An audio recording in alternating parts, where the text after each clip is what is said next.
Selamat sore kawan-kawan semuanya. Selamat datang kembali di Festival Sastra Lontar yang terselenggara atas dukungan Kementerian Pendidikan dan Kebudayaan Republik Indonesia sebagai bagian dari Jakarta Content Week 2020. Dan tanpa terasa kita sudah sampai di hari terakhir dari Jakarta Content Week dan juga Festival Sastra Lontar. Tapi semoga teman-teman tetap semangat untuk bisa mengikuti program-program kami sampai di penutupan nanti. Dan pada program yang mengenang yang lama dan memajang yang muda, sesi kelima ini, kita akan mengenang salah satu tokoh sastrawan besar Indonesia, yakni Pramoedya Anantatur, dan berkenalan dengan dua penulis Indonesia yang masih aktif berkarya sampai hari ini, yakni Martin Alaida dan Dias Novitawuri, melalui film-film dokumenter seri penulis yang dibuat oleh Yayasan Lontar. Dan bersama saya selama 1 jam ke depan untuk mengikuti diskusi serta pemutaran film. Tapi kali ini saya tidak akan sendirian karena di samping saya sudah hadir Bapak John McGlynn. Siapa yang tidak mengenal John McGlynn di dunia sastra Indonesia, terutama sebagai seorang penerjemah. Karena beliau telah menerjemahkan sejumlah karya besar sastra Indonesia dan termasuk juga karya Pram. Dan di sini kita akan ngobrol tentang pengalaman Pak John sebagai seorang penerjemah dari karya sastra Pram. Nah, selamat sore Pak John, bagaimana kabarnya? Baik, udah senang bahwa ini hari kelima Festival Sastra. Sudah lega ya Pak John? Baik, seperti yang tadi saya sampaikan, kita akan ngobrol tentang pengalaman Pak John sebagai seorang penerjemah dari seorang karya Pram yang sangat besar dan mengharumkan nama Indonesia. Tapi sebelumnya, kita akan menonton dulu bersama film dokumenter Pramoedya Anantatur, Mendengar Si Bisu Bernyanyi. Selamat menyaksikan.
Blora, tanah Jawa. Di sini kau lahir untuk dilupakan. Bermula dari rumah kenangan, seorang ibu mengajarkan padamu. Jadilah manusia bebas, jadi majikan bagi dirimu sendiri, tapi jangan melanggar hak orang lain.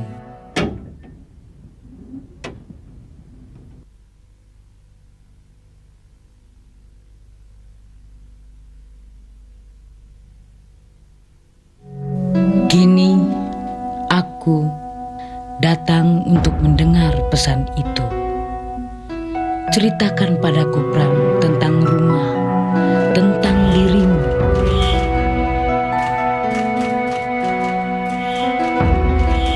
Dalam kekuasaan Orde Baru ini saya tidak punya kebebasan sebagai warga negara. Saya tidak merasa aman sehingga negara bagi saya sekarang ini adalah sekeliling pagar rumah saya. Itulah negara saya. Kegiatan saya waktu lentera itu menjadi tanggung jawab saya pribadi. Baik dalam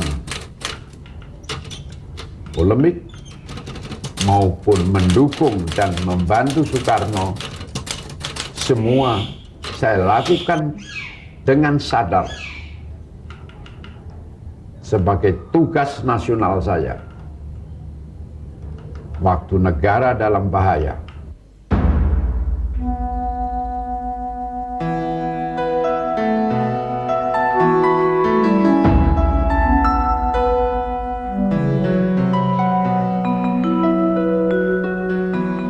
ada distorsi selama Orde Baru ini. Lekra itu ditampilkan sebagai organisasi bandit. Sekarang ini saya dianggap berdosa dan tingkah saya dikecam. Saya tidak pernah merasa berdosa. Saya hanya menjalankan kewajiban saya sebagai warga negara Indonesia, sebagai manusia, dan sebagai pengarang.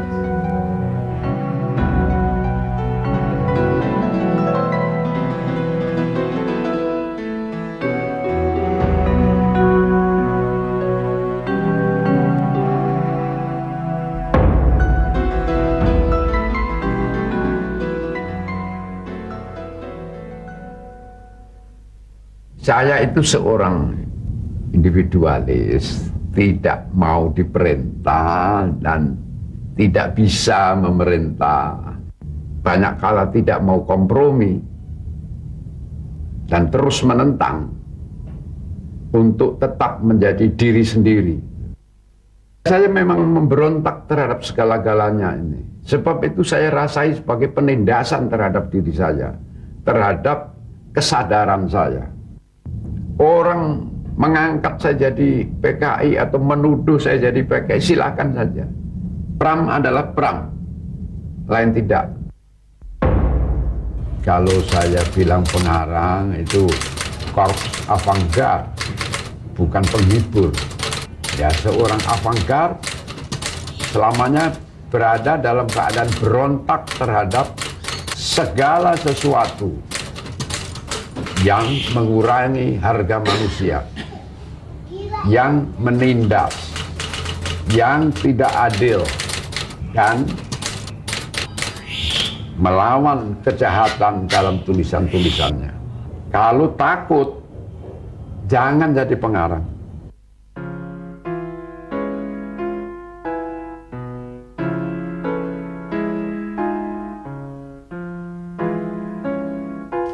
Kau merasa berhasil bila karya-karyamu mampu memberikan kesadaran tentang harga diri manusia, tentang kebebasan serta hak-haknya dan keberanian untuk pembacamu. Bila orang bertanya tentang karyamu, kau selalu menjawab, Karya-karya sendiri bagi saya itu sama dengan anak-anak saya sendiri. Begitu tercetak turun dari mesin, dia akan menempuh hidupnya sendiri. Ini anak-anak rohani saya menempuh hidupnya sendiri dalam masyarakat sosial budaya. Mungkin ada yang umurnya pendek, mungkin ada yang panjang, mungkin ada yang abadi. Itu adalah nasib mereka masing-masing. ada satu masa kau sebagai pengarang terbakar dalam cita-cita revolusi. Lalu sejarah menuduhmu sebagai tokoh kejam yang suka menindas dan menyebar teror dalam tulisan-tulisanmu. Ketika kau sedang menyusun naskah Bung Karno dan mempelajari hadis di mejamu, kau diserang lawan-lawanmu. Kau mandi darah, mereka ingin membunuhmu. Cita-cita revolusimu berakhir, kau kalah dan sejarah berganti. Penguasa baru lalu membuangmu ke pengasingan buruh tanpa pernah ada pengadilan buatmu. Sejak itu, kau selalu didampingi senjata. Tidakkah kau ingat, Pram, ketika kau dalam tahanan Belanda, seorang pengarang tua pernah menasehatimu? Pram, tulisanmu itu bakal mengutuki dirimu sendiri. Dia akan menjadi hakim sekaligus jaksamu yang bakal memburumu seumur hidup. Jangan, Pram, hiduplah dalam kedamaian. Hidup mudamu terlalu banyak ditelan penjara. Kau diperlukan oleh dirimu sendiri. Kini, dalam tidurmu selalu muncul mimpi-mimpi. Kau tetap sebagai tahanan yang diburu-buru, disiksa, dianiaya, juga mimpi tentang naskah-naskah yang hilang dan terbakar. Tapi semua gambaran mimpi itu tak pernah jelas. Tak ada manusia di sana. Karena kau bilang, semua ini adalah mimpi buruk tentang sebuah kekuasaan.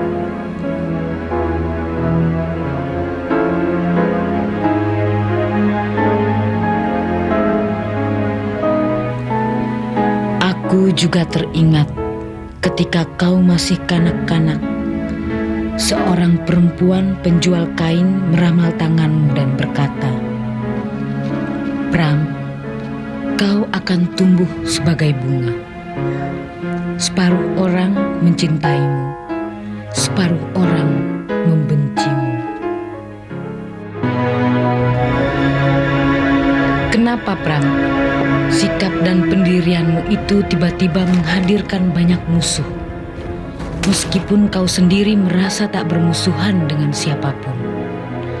Kau tak memusuhi kekuasaan, tapi kekuasaan yang memusuhimu. Kau dikeroyok di mana-mana, dan kau bilang, itu memang watak bangsa kita, selalu mengeroyok yang lemah. Tapi semuanya kau hadapi sendiri, sebagai pribadi, sendirian, tanpa pasukan.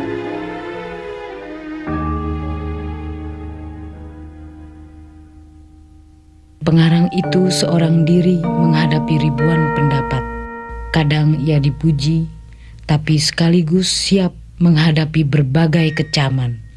Ceritakan, Pram, bagaimana ketika kau mula-mula jadi pengarang? Waktu saya dalam tahanan Belanda, saya pelajari tulisan Idrus dan saya nilai dia seorang stylis yang tidak tertandingi juga sampai sekarang. Jadi saya anggap dia guru besar saya. Nah, suatu kali saya datang ke Balai Pustaka sebelum jadi redaktur di situ saya. Duduk-duduk dengan redaksi, lantas Idrus datang pakai baju putih, celana putih. Orang memperkenalkan saya pada Idrus. Ini Pram, Bung Idrus. Oh, ini Pram. Langsung Idrus bilang, kau tidak menulis, Pram. Kau berak, katanya. Itu ucapan guru saya, guru besar saya. Dan saya baru saja muncul di dunia sastra Indonesia. Saya simpan saja dalam hati. Saya tidak pernah mengucapkan yang seperti itu juga pada dia sampai dia meninggal pun nggak pernah. Meskipun kau telah terkenal dalam dunia sastra, kau tetap sebagai pemuda yang punya kompleks rendah diri. Sampai kau berumur 27 tahun, ketika satu waktu kau pergi ke negeri Belanda. Di Belanda inilah suatu kali saya bertemu dengan noni Belanda, berpacar-pacaran, sampai dengan hubungan seks. Pertama kali melakukan hubungan seks dengan orang Belanda, ternyata perasaan inferioritas itu lenyap sama sekali. Saya merasa sederajat dengan siapapun setelah melakukan hubungan seks dengan orang Belanda. Dan sampai sekarang saya masih merasa berterima kasih pada pacar Belanda saya itu.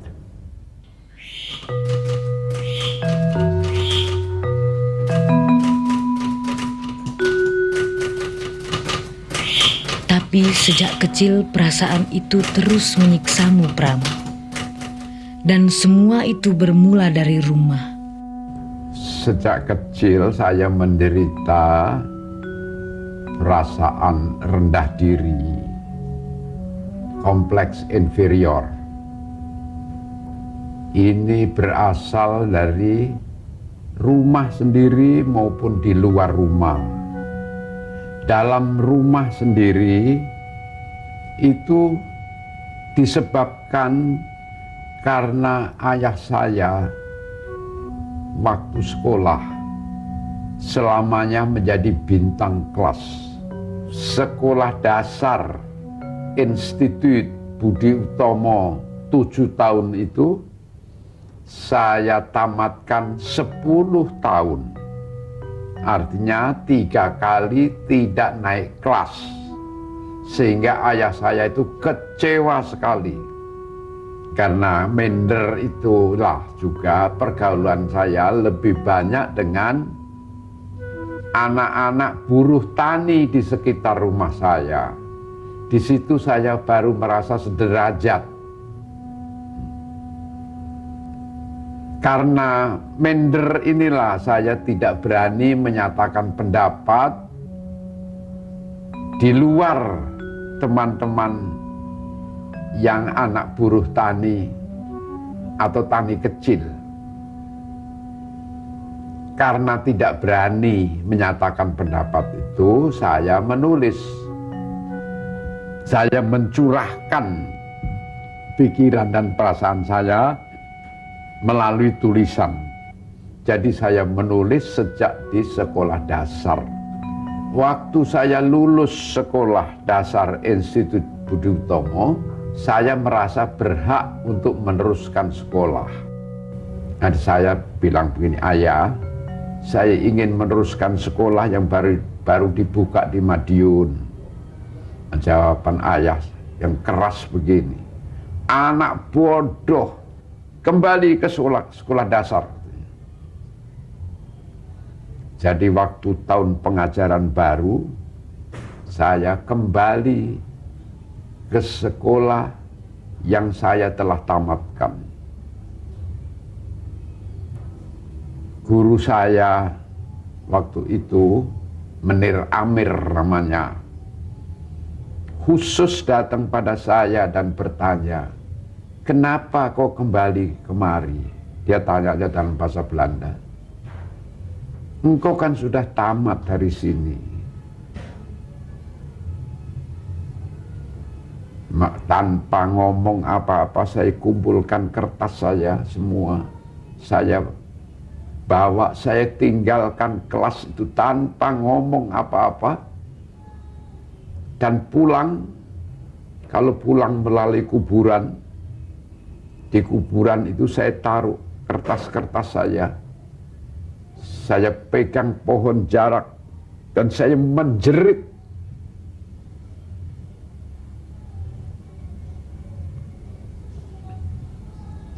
Saya masih keluar air mata kalau ingat masa itu. Saya merasa seorang diri. Seperti biasanya saya memang merasa seorang diri. Tapi pada waktu inilah saya sangat seorang diri. Tidak ada tangan yang diulurkan pada saya.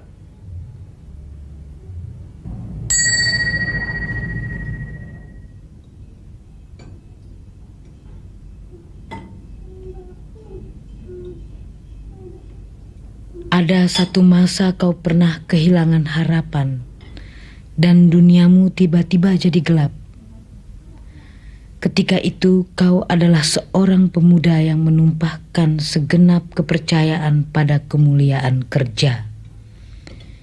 Kau merasa mampu melakukan apa saja, punya impian mencakar langit. Waktu itu kau baru saja memulai kariermu sebagai penulis, penerbit, dan wartawan. Tapi nyatanya semua semangatmu dibuat nihil oleh tembok-tembok penjara, dan hidupmu diatur di bawah ancaman bedil dan bayonet penguasa Belanda. Tak ada setitik sinar kebebasan yang nampak padamu, dan kau merasa hidupmu berakhir. Memang saya putus asa. Waktu itu saya sudah menerbitkan beberapa cerpen dan buku. Tahun 47 itu sudah menerbitkan saya.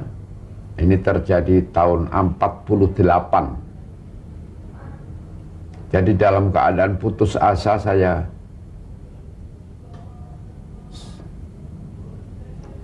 jalankan patiraga lagi. Sekali ini bukan pemusatan, tapi penghilangan diri. Dalam hati saya bilang, Tuhan, kalau saya tidak dipergunakan oleh kehidupan ini, ambillah nyawa saya. Jadi itu sebetulnya itu usaha bunuh diri. Hari keempat, saya duduk menghadap tembok bersama Adi. Saya lihat tembok dalam remang-remang kegelapan sel itu goyang. Tiba-tiba dari tembok itu muncul macan yang hendak menerkam saya. Saya bilang, saya tidak takut mati. Kau mau bunuh saya, bunuhlah. Dan macan itu hilang. Kemudian terdengar suara. Engkau siapa sebenarnya?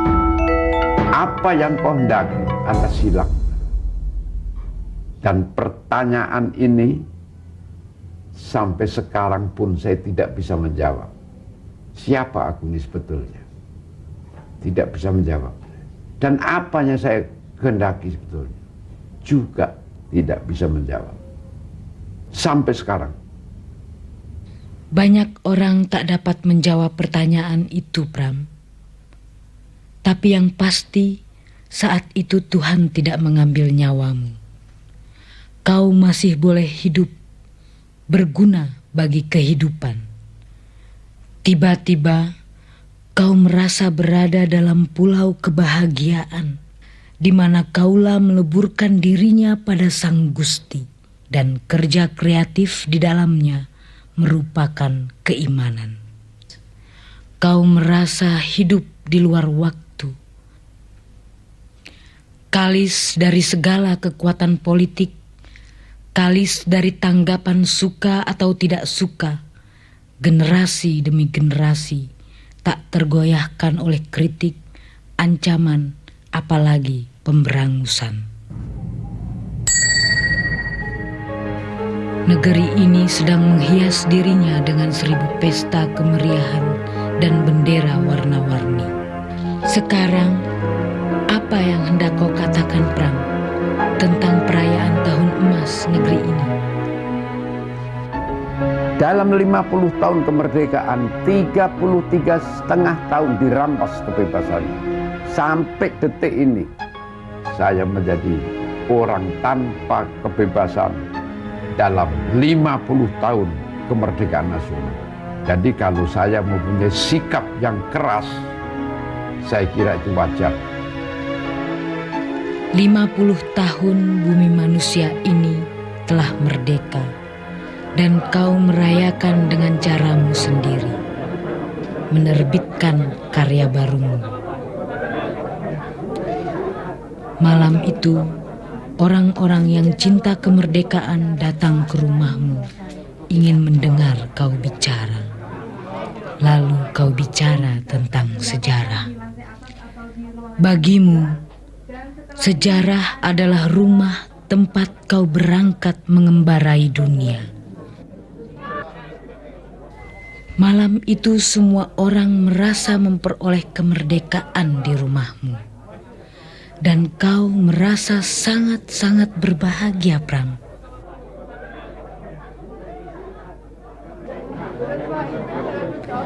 Kedua orang tuamu jadi saksi di ruangan ini, dan ibumu, wanita penuh kasih yang mengajarkan kebebasan padamu, tentu merasa bangga.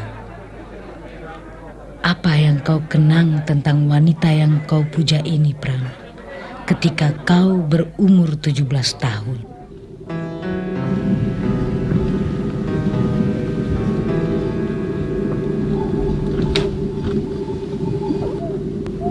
Pada hari pertama 2 Maret 42, saya umur 17 tahun. Ibu saya sakit keras. Tidak ada obat. Tidak ada yang memberi makan satu keluarga itu. Maka saya sendiri yang mengusahakan untuk bisa makan, untuk mengurus ibu saya yang sakit keras sampai meninggal. Waktu itu saya tahu bahwa tidak ada seorang pun yang membantu saya. Semua harus saya kerjakan sendiri sampai penguburan terakhir ibu saya. Seorang anak umur 17 dengan adik 7. Yang terakhir adik saya meninggal dalam jam sama dengan ibu saya. Di situ saya terus teringat pada pesan ibu saya. Jangan minta-minta pada siapapun. Dan saya laksanakan dalam mengantarkan ibu saya ke tempat peristirahatan terakhir. Begitu banyak orang yang dibantu keluarga kami. Waktu dalam keadaan seperti itu, tidak ada satu tangan pun membantu. Seorang anak umur 17 tahun.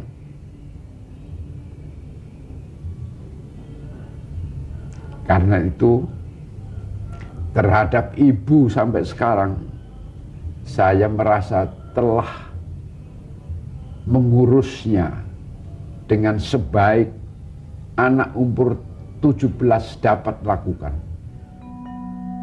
Ibu saya meninggal umur muda 34 tahun lamanya. Tetapi apa yang diberikan pada saya tetap hidup, bahkan memancar di dalam tulisan-tulisan saya. Untuk itu, saya berterima kasih pada ibu saya. Adakah kenangan yang muncul di sana, Pram? Adakah renungan tentang takdir yang selalu membawamu pada hidup yang getir? Tapi kau sendiri tak percaya pada takdir. Dan semua penderitaan, penghinaan, dan penindasan yang kau alami justru membuatmu jadi kuat dan siap menghadapi apapun. Keberanian itu bukan anugerah, tapi hasil latihan hidup sehari-hari. Keberanian itu sama seperti otot manusia. Kalau tidak dilatih, dia akan jadi lemah. Dalam hidup ini, kita menghadapi banyak tantangan. Latihan pertama adalah jangan lari, hadapi semuanya. Itu cara untuk melatih keberanian.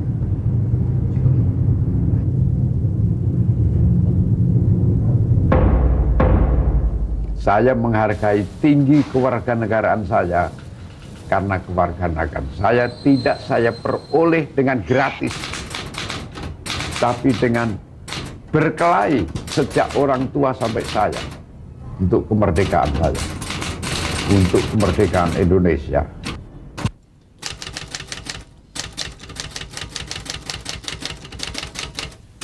Selamat bekerja, anakku. Jaga dirimu. Kau masih diperlukan oleh hidup.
Baik, sungguh film yang sangat menarik.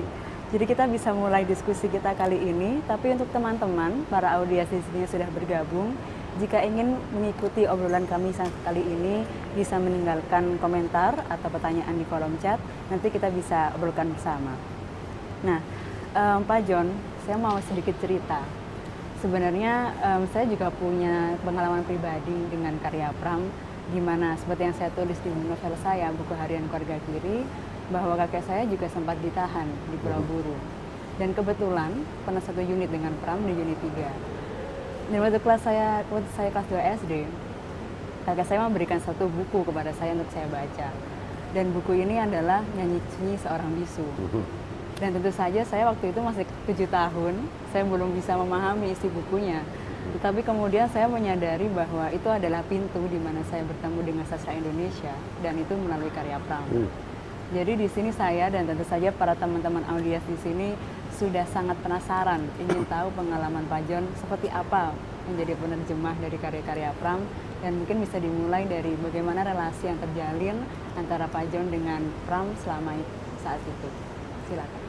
Ya tentu saja sebelum saya datang ke Indonesia saya udah kenal Pramudia Anantatur. Saya kan belajar sastra Indonesia di universitas. Jadi sebelum datang ke Indonesia udah 4 tahun belajar bahasa Indonesia. Jadi sewaktu saya datang sini, saya hampir langsung mulai bekerja sebagai penerjemah. Maksudnya sering dan saya suka bergaul sama seniman dan sastrawan. Jadi orang seperti Sapardi Djoko Damono, Abdul Hadi W.S. dan lain sebagainya suka minta saya menerjemahkan sajak-sajak mereka. Tapi itu tahun 77. Terus Pramudia dibebaskan dari Pulau Buru tahun 78. Tapi saat dia dibebaskan, saya udah balik ke Amerika melanjutkan sekolah. Tapi justru selama tahun 79 dia mencari saya untuk menerjemahkan karya yang dihasilkan di Pulau Buru. Tapi apa namanya saya lagi sekolah, jadi nggak ketemu sampai tahun 82 rasanya. Dan karena sudah ada yang menerjemahkan karya-karya Pulau Buru, dia minta saya mengedit dan ya mencari cerpen-cerpen dan lain sebagainya.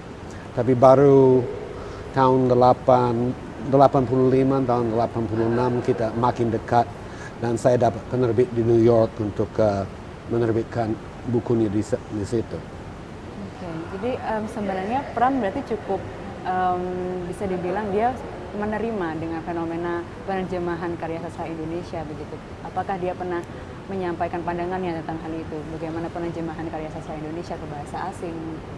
Well, dia sebenarnya sangat senang bahwa dia diterjemahkan ke dalam bahasa asing, malah lebih dari 50 bahasa. Dan justru dia berterima kasih kepada penerbit asing karena dia anggap bahwa karena dia diterbitkan di luar negeri, dia nggak mati di Pulau Buru. Dia yakin bahwa kalau dia tidak terkenal di luar negeri, dia akan dikebumikan sebelumnya. Tapi pada pihak lain, dia lebih senang lagi kalau diterbitkan di Indonesia. Selama 30 tahun kan dia di Braille, nggak bisa dibaca oleh anak dia pun. Jadi dia lebih senang dan dia selalu menekankan bahwa kamu menulis untuk bangsa, bukan untuk orang luar. Oke, jadi sebenarnya apa saja dari karya-karya Pram yang diterjemahkan oleh Pak John, dan diantara semua karya itu mana yang paling menarik? Slide, ya.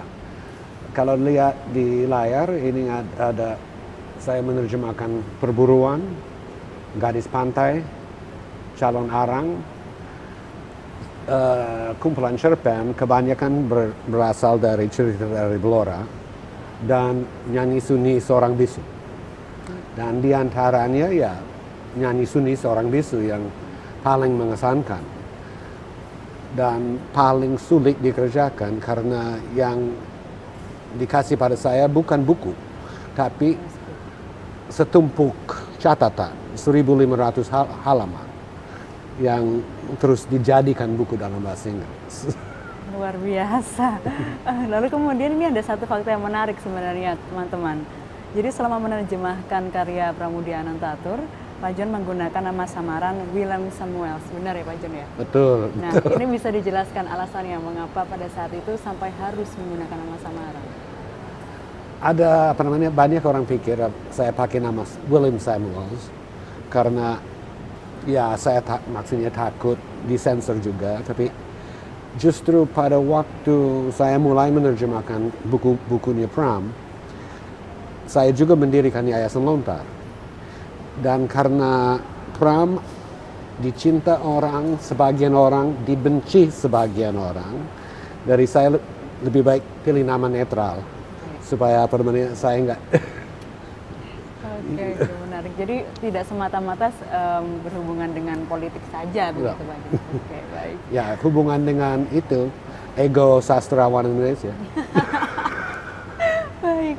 Nah, ini sebenarnya untuk membuat obrolan santai kita kali ini lebih menarik, Pak John beberapa hari yang lalu mengirimkan foto kepada saya, beberapa foto. Nah, dia juga mengizinkan untuk memberikannya kepada kalian. Ini bisa dilihat di layar. Mungkin Pak John bisa cerita satu persatu seperti apa latar belakangnya. Ya, foto satu ini diambil tahun 86. Yang orang sebelah kiri ada William Frederick. Dia seorang ahli politik Indonesia yang tinggal di Amerika. Saya kirim foto ini sebagai ilustrasi bahwa hubungan Pramudia dengan ahli-ahli di luar negeri sangat akrab, terutama dengan Ben Anderson, tapi juga dengan Bill Frederick, Bill Little, Dan Emerson, dan banyak yang lain. Mungkin foto berikutnya.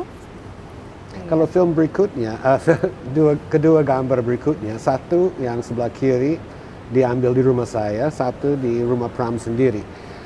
Tapi itu diambil oleh wakil dari PEN International dan wakil oleh lembaga hak asasi manusia di Amerika. Maksudnya pada waktu itu dia semakin berani keluar, semakin berani bertemu orang. Jadi saya sering dihubungi untuk memperkenalkan mereka kepada Pramudia. Jadi bisa dibilang sebenarnya perhatian terhadap Pram ini pada saat itu lebih banyak dari luar negeri begitu Pak? Ya. Oke, mungkin ada berikutnya foto yang selanjutnya. Ya, oh ya, ini diambil di rumah Pak Yusuf. Pak Yusuf sebelah kanan, sebelah kiri, terus sebelah Pram ada Pak Hashim Rahman dan terus ada Pak Haji Prinsen. Kalau Pak Yusuf dan Pak Hashim, dua-duanya ex-Tapol yang bersama Pramudia ikut mendirikan Hasta Mitra. Pak Prinsen, dia orang Belanda sebenarnya yang membelot ke pihak Indonesia waktu Perang Revolusi. Dan dia salah satu pendiri lembaga bantuan hukum di Indonesia. Baik, ada foto selanjutnya.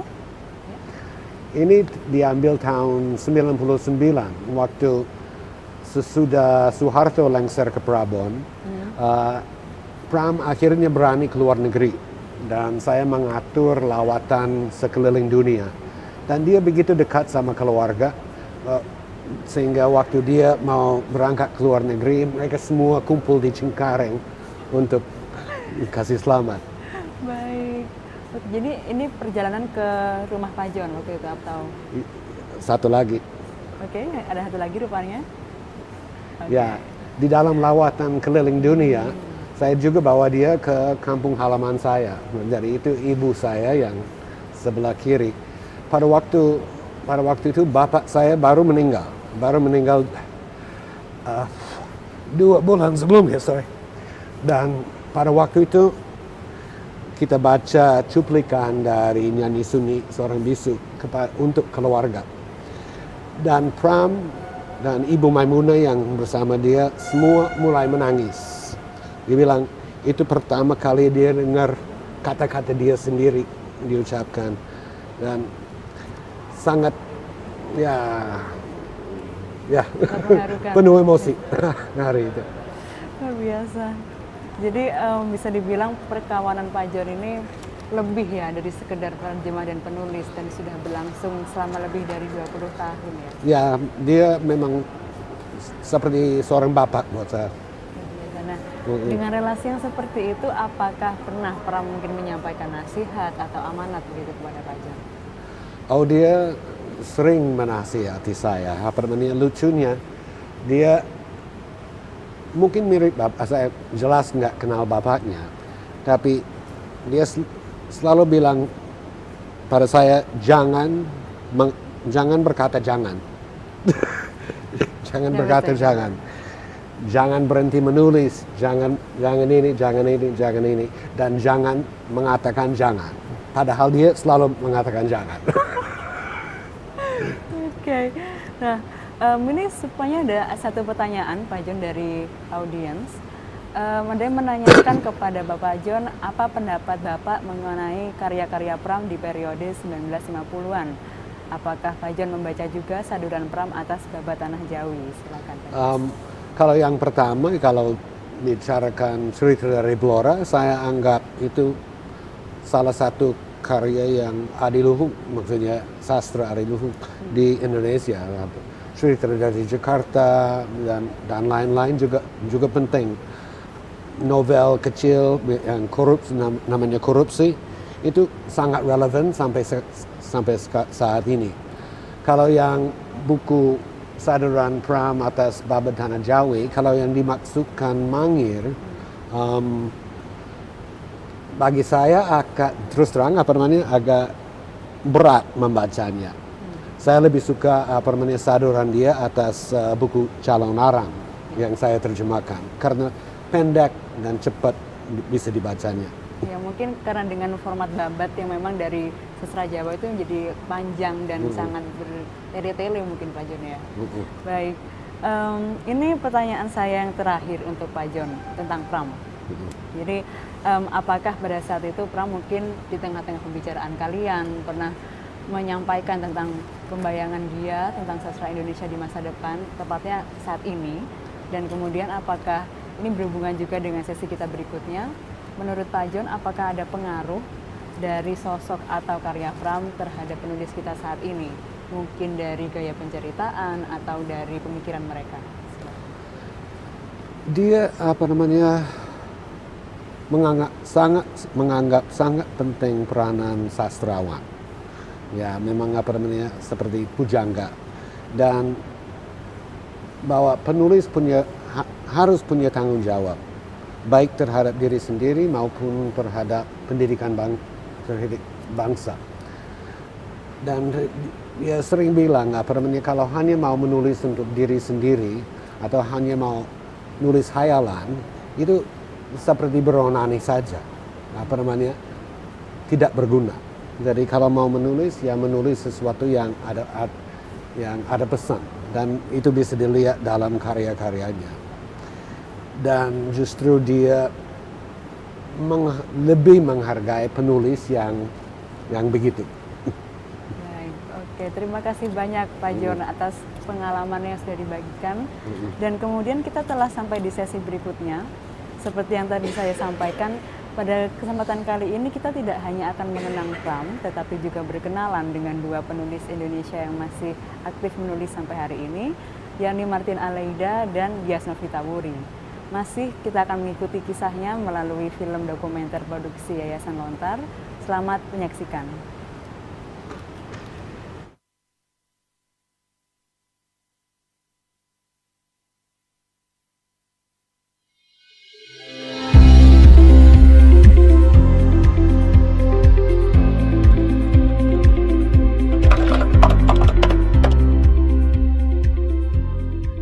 Nama saya Martin Aleida. Saya lahir pada tahun 1943.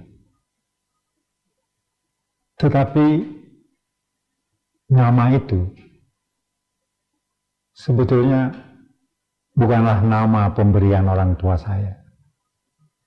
Jadi kalau Anda bertanya nama Martin apa, saya selalu menjawab itu masih rahasia negara. Jadi pendidikan saya yang terakhir adalah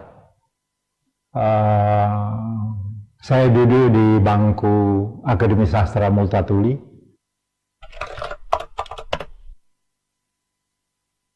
Saya pada usia, saya kira kelas 2 SMA. Waktu itu kesempatan terbuka lebar karena di Indonesia, saya berani katakan, ada 2 harian waktu itu, pada awal 60-an itu, satu Indonesia Muda, Indonesia Baru di Medan, dan Harian Rakyat yang memuat cerita pendek setiap hari. Tapi itu orang pemula seperti saya tidak mungkin bisa menembus redakturnya, karena itu kan mutunya tentu tinggi, sedangkan saya kan baru mulai. Nah, cerita pendek itu saya kirim ke Indonesia Baru di Medan, terakhir saya kirim ke Harian Rakyat di Jakarta. Dan 2 harian ini kalau cerita pendek itu panjang, itu mereka muat bersambung bisa sampai 3. Itu kesempatan saya untuk melatih, tidak ada yang ditolak.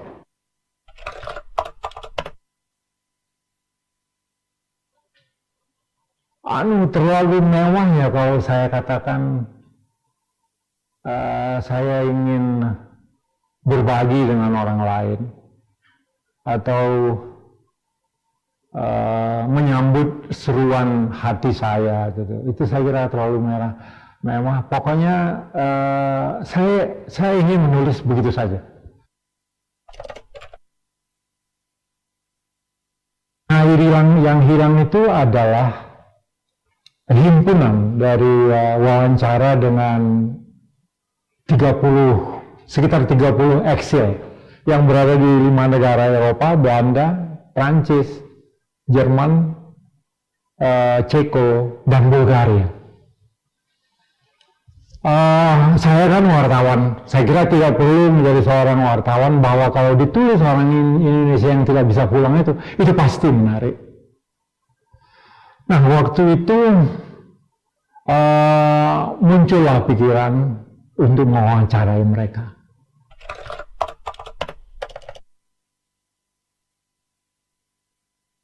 Sebetulnya itu bagian yang romantis dari hidup saya dan istri saya.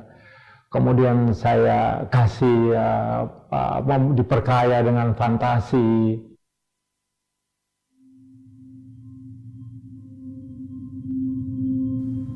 Untuk pertama kali Kamal menginjakkan kaki di situ. Tujuannya Soryudam, desa yang dia tak tahu entah berapa jauh dari sini. Kalau berdiri di tebing gini dan menghadap ke timur, di manakah letak desa itu? Dia pun tak tahu. Tapi Partini Mulyo Raharjo antara lain menulis di dalam suratnya beberapa hari yang lalu.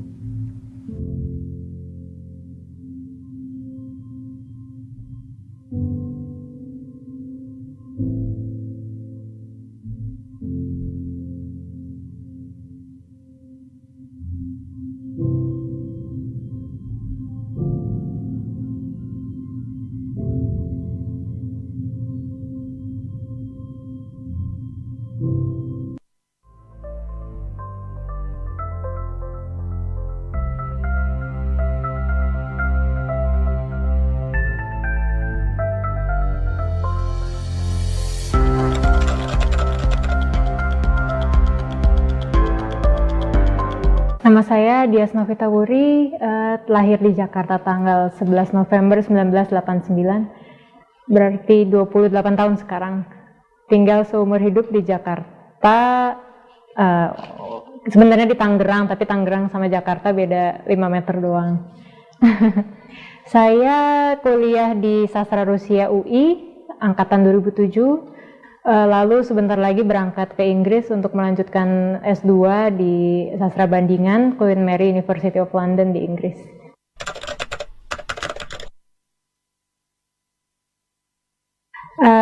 Saya mulai menulis sudah lama sekali, dari kecil. Awalnya seperti anak-anak yang lain, mungkin ya media curhat aja kali ya. Dulu saya suka baca buku bekasnya saudara saya. Jadi sepupu-sepupu saya punya buku-buku Goosebumps waktu itu, kalau anak kecil bacanya Goosebumps, yang buku horor-horor anak kecil itu. Jadi dari kecil saya sudah senang membaca hibah-hibah ini, termasuk buku bahasa Inggris. Jadi memang saya dari kecil sudah berbicara bahasa Inggris, sudah biasa, sudah terekspos.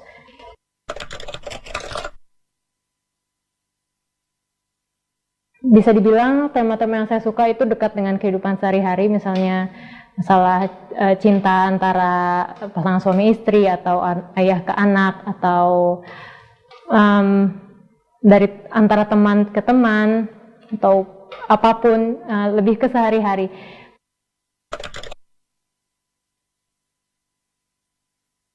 Karena makrame itu kan jalinan gitu ya, jalinan kerajinan tangan. Jadi kalau Mbak tahu kerajinan pot yang suka digantung-gantung itu, yang penggantungnya itu disebut makrame. Jadi kerajinan seni tertentu. Jadi buat saya buku itu bercerita tentang hubungan antara manusia atau manusia dengan yang bukan manusia.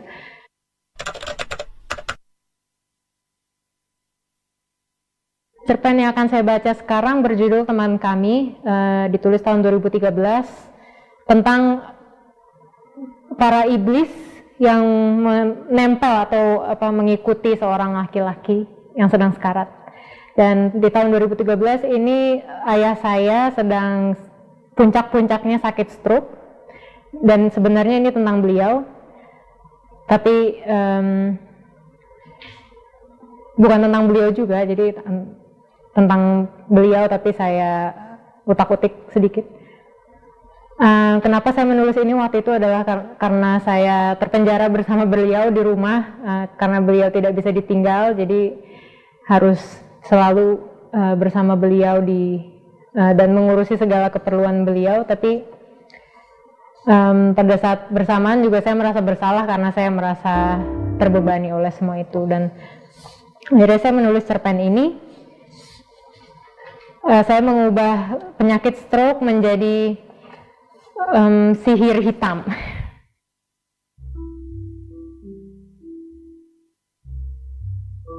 Nah, lihatlah teman, kami sudah memenuhi permintaan-permintaanmu.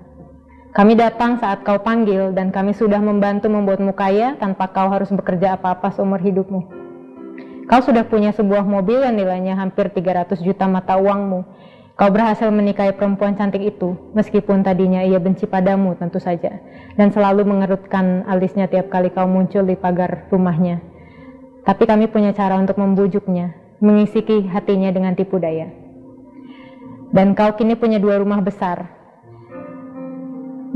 dan juga terletak di lokasi yang bagus, meskipun tidak megah.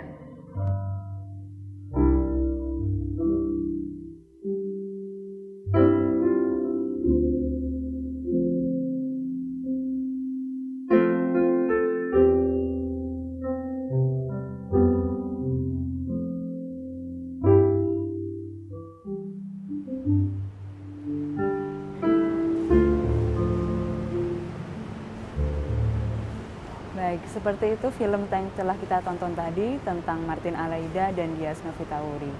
Nah, saya ingin menanyakan mungkin satu kalimat singkat lah dari Pak John tentang bagaimana, pasti Pak John mengenal dari 3 penulis tadi, dari Pramudia Anantatur, kemudian Bapak Martin, dan juga Dias Novitauri.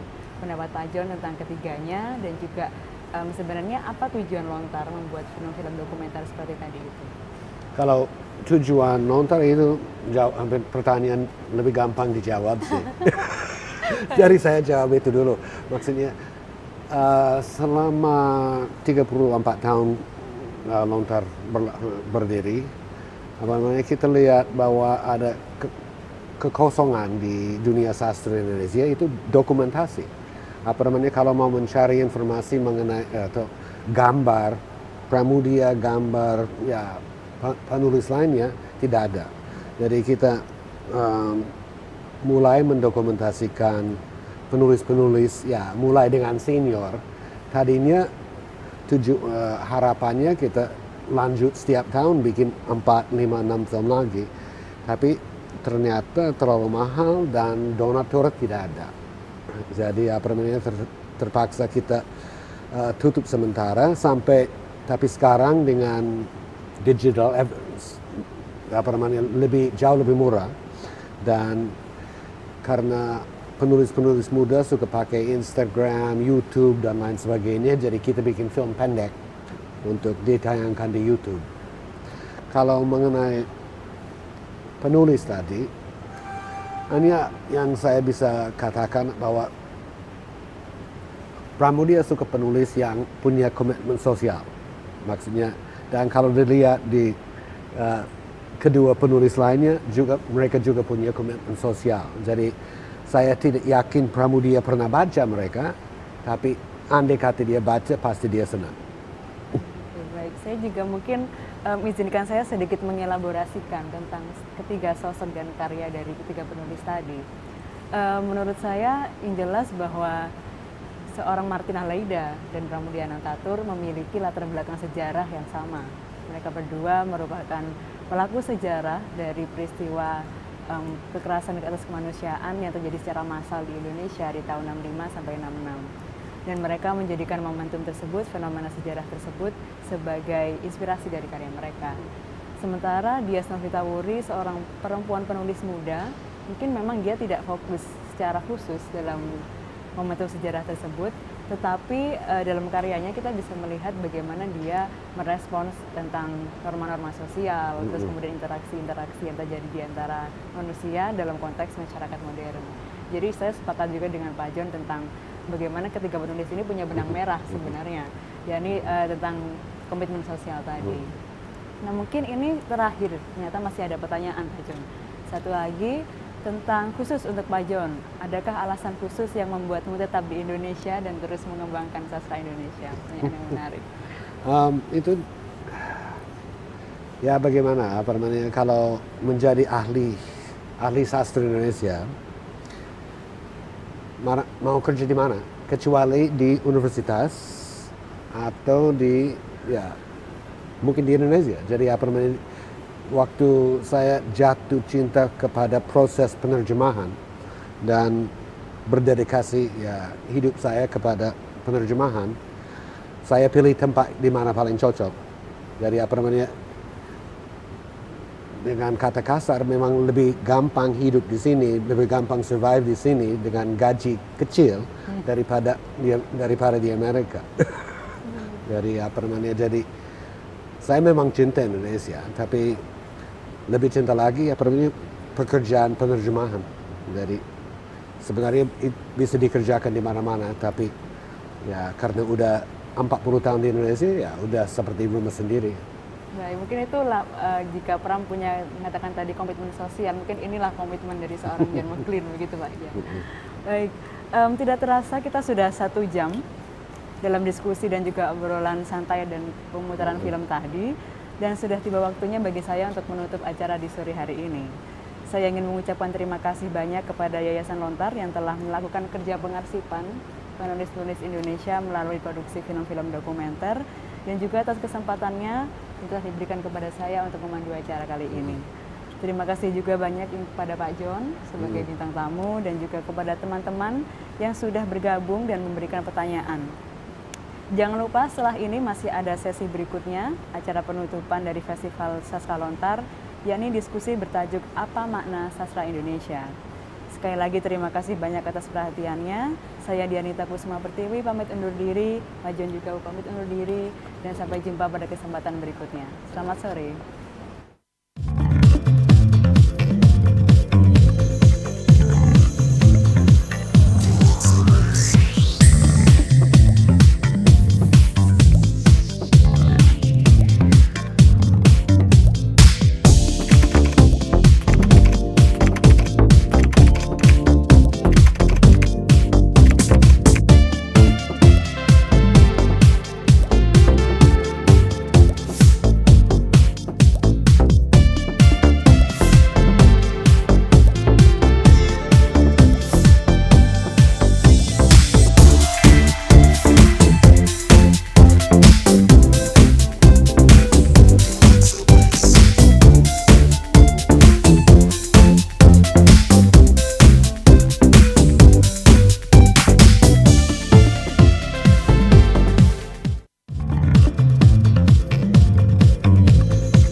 Kebebasan pers dan gelombang era digital menghadirkan ribuan bahkan jutaan informasi dan data setiap harinya. Beragam data dan informasi berserak di berbagai tempat seiring dengan perubahan dunia yang bergerak begitu cepat. Media-media baru pun bermunculan, namun kualitas informasi seolah tak lagi menjadi prioritas. Bahkan, tak sedikit yang abai pada etika jurnalisme. Untuk menjawab tantangan itu, Kata Data hadir sejak April 2012 sebagai portal media di bidang ekonomi dan bisnis. Beragam sektor diulas mulai dari finansial, energi, pangan, hingga industri kreatif dan digital. Artikel mendalam dan komprehensif dengan sajian infografik yang menarik menjadi karakter utama dari Kata Data. Kata Data berikhtiar untuk terus menyajikan beragam informasi berkualitas untuk kemajuan negeri dan untuk kepentingan bisnis Anda. Kami percaya demokrasi yang sehat tumbuh dari kehadiran informasi dan data yang akurat. Kalau bicara pakai data.